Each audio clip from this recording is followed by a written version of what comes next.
So, Nico, I remember before the game we spoke to you on Morning Footy and we said Argentina would win the World Cup if, and you said if Simeone started. Yeah. He did not. He went with Nico Gonzalez, which is kind of what I was feeling anyway with the tweaks that he needed to make to the team. Because overall, Argentina hadn't played great football at the World Cup. He needed to change his hand a little bit. And against England, he did. And to a certain degree, it gave him results. But clearly, Scaloni needed to change something. And maybe my answer should have been Argentina win the World Cup if Spain loses all of their talent suddenly from one moment to the next. Because that final could have been played 100 times, and I think Spain wins 99.5 of them. He made 3 changes to the starting 11 from the semifinal. Do you agree with all 3 of those changes? Montiel, DePaul, Nico Gonzalez? Perhaps. I think he had a conundrum, though, because he needed to protect the wings. Because Spain on the 2v1 with both wingers and both fullbacks were always going to have that overload that you had to defend. So that's why he puts in Nico Gonzalez on the left, DePaul to cover the right. And if you would have put a Paredes in there, you would have had maybe McAllister on the left trying to make those runs, and he went for that sub at halftime. The game felt like it needed a midfielder to control a little bit more possession, to give Argentina a little bit of play. But at the end of the day, I feel like any lineup he would have chosen, it wouldn't have worked because Spain would have neutralized you regardless. Yeah, I agree with that. Charlie, you agree with that? Yeah, unfortunately, I would have still loved to have seen a world where this would work. No, what are you going to say, Nico Paz? No. Oh. Man, ready to jump on us. Where you see Julian Alvarez and Lautaro Martinez play together And then with who Messi do as you a take 10. I'm just saying, I would have liked to see a scenario where you have 2 of the world's most lethal forwards playing together with Messi underneath. That situation is almost impossible because back again to this whole concept of having Messi, it's a double-edged sword because he's so brilliant on the ball, but off the ball, he doesn't give you anything. He gives you 0 defensive. Right? So you need to compensate for that. And Scaloni knows that. So it's a conundrum, right? Because you can't play those 2 strikers. Maybe you have to play Julian out on the wing, but then you need to take somebody out, and then you lose Julian up top. He played basically Julian. He started against England, but Julian was a left winger for all intents and purposes to stop the fullbacks from going forward. Argentina didn't play with a striker against England until they made the subs again second half. So it is a conundrum. Yeah. Messi took Argentina so far, but it felt like this team overachieved because of that brilliance. Right? And they got to a World Cup final with a lot of heart and glory and balls, but that can only take you so far. You need a very complete team. I think a scenario would have been Lautaro playing as the 9, Julian Alvarez playing on the left, and Messi on the right, as a way for that to work. Right, instead of Nico Gonzalez. Yeah. Because especially because on the left side, Cucurella, yeah, he gets up and down, but Baena comes inside. Yeah. He's not a left winger. Now, on the opposite side, that's where you have Lamine Yamal, and you needed Pedro help. Porro. But Tagliafico had probably the best game I've ever seen. Sensational game from Tagliafico. That was the best game I've ever seen Tagliafico play, ever. And he was up for it. You could tell he was up for it. And even in the 120th minute, hobbling, still connecting passes, he gave everything. That kind of worked. But Argentina ultimately needed more football to win this tournament. They didn't have enough. It only came in moments throughout the tournament. Nico, Scaloni was asked about his future in his press conference and he burst into tears. His contract is expiring at the end of this year. Yeah.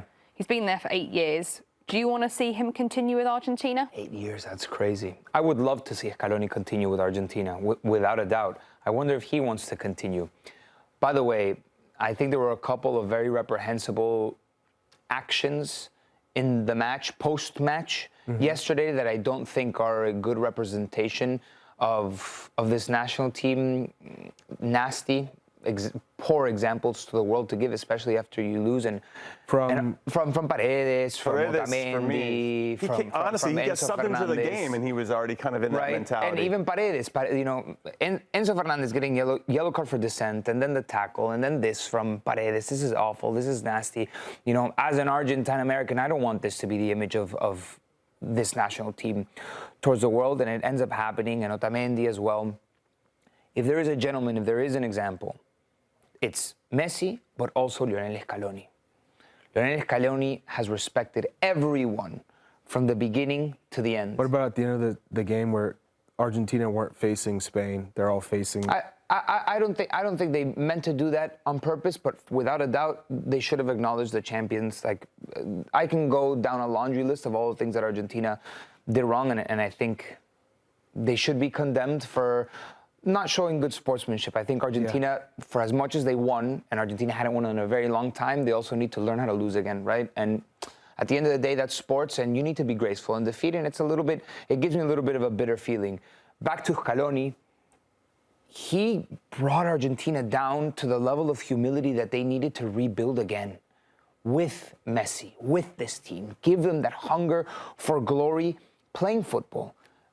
I don't think this 2026 team was the peak Scaloni Argentina team. In fact, it was probably one of the worst when you consider the football quality, because in 2022, Argentina, yes, they had the fight, they had the grit, but they also had an incredible football quality. Collectively, the way that they moved the ball, they dominated a lot of teams. They dominated France through 70-something minutes in a World Cup final. They dominated the Netherlands. Was still... They dominated Croatia. The balance is better. And Scaloni built this entire project with a lot of grace, with a lot of class, and I think he deserves a lot of applause. I don't know if he's going to want to continue after December. Are you worried, though, for 2030 then, looking forward?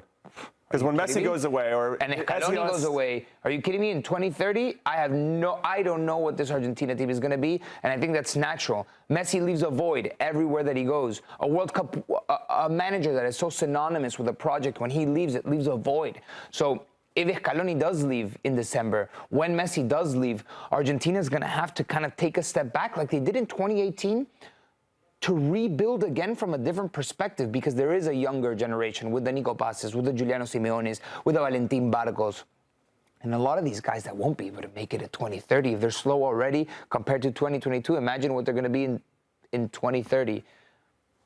A lot of thought needs to be put into this process, and that's up to the president of the federation. If Scaloni is not the coach, who would be the next one? I have no idea, Chuck. Scaloni kind of stumbled his way into the job because nobody wanted it in 2018. Sampaoli left a disaster. Mauricio Pochettino was fighting within itself. It could be. It could be. I wonder what the federation is going to look like, because would you approve if Pochettino was first? Without a doubt. I think he's a very good manager, and I think he has the quality of players to build a project around Nico Paz. Could be. We'll see. Barco. And Valentin Barco. Thiago Amala. A lot of these guys that deserve a lot of trust from a new manager coming in, because Scaloni didn't trust these guys yet. He wanted to, give them experience, go out and die with his soldiers that gave him all the glory in 2022, and it just wasn't enough. And I think the fact that Argentina didn't play top quality friendlies going into the World Cup for like several years, right? Like a year and a half going into the World Cup, to test a lot of these young guys under pressure, under high quality situations.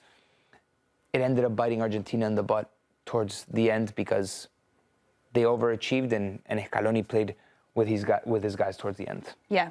So Argentina unable to go back-to-back in the World Cup. So much heartbreak at MetLife Stadium for Lionel Messi, and what could potentially have been his last World Cup. Thanks for watching this video from Morning Footy. For all news and insights regarding leagues around the world like EFL, Serie A, and all UEFA competitions, both men's and women's, don't forget to sign up for Paramount+.